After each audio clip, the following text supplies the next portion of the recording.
KTVO's Good Morning Heartland.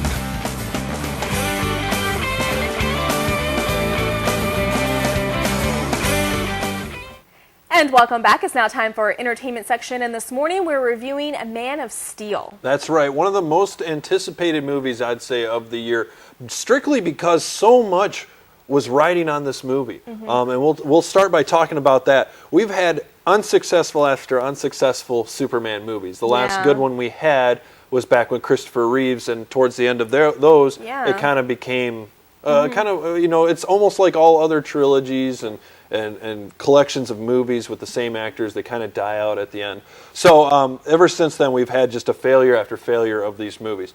So a lot of people were anticipating a good movie. They wanted a good Superman movie. A lot of comic people wanted a successful Superman because he represents a lot. I mean, he almost represents the beginning of the comic book era.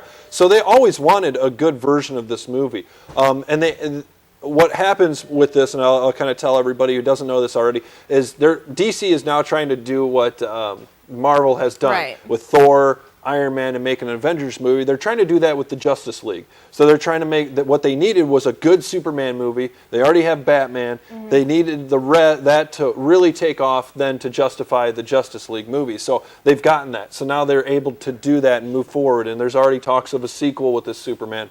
So let's talk about the movie itself. Great cast. I mean, solid cast. You will not be upset with the acting in this. Henry Cavill, I watched him in The Count of Monte Cristo, probably one of my favorite movies of all time. I think he just does a solid job in his acting. He can display a range of acting aside from a lot of other people who stick to that one character.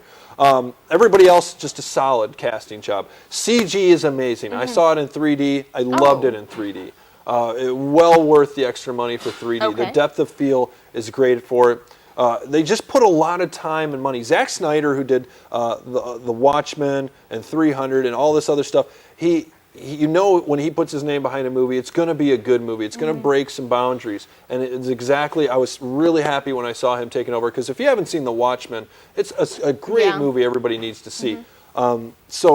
Altogether a great movie. The only negative side of this movie that I saw was, there's two sides. If you can't keep up with fast-paced fight movement, you're not going to enjoy this movie because there's a lot. And speaking of the fighting, when you're talking about two people with the same, Superman-style powers fighting, there's no real movement. It's like you punch each other and nothing happens, and that's just continuation after continuation. So it kind of gets old after a little bit, and it's 2.5 hours long. So you're sitting down for a while. I feel like all these new movies coming out. We discussed that earlier. It's just like one of those things. If you don't break the 2-hour mark, people feel like they're not getting their $12 worth.